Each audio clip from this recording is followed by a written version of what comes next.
Ganito kasi yan. Sigurado may sawa dyan, ano?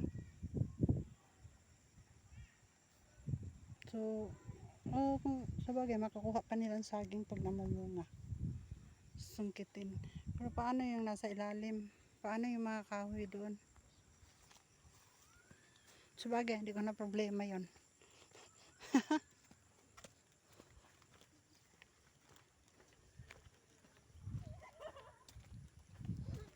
Ito may kamansi. Siya, kamansi. Yan, kamansi yan.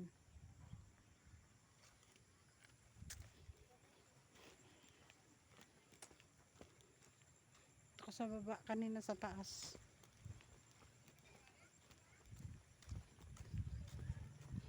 Buntot ng pusa. Starring niya na, buntot ng pusa. Pababa. Ito lang kagandahan ng view dito sa monasteryo. Laking kamansi eh. Kamansi ba yan?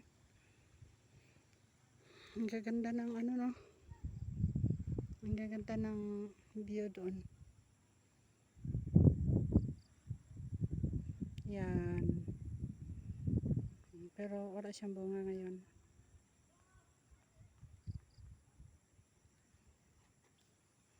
Mga kabundukan oh.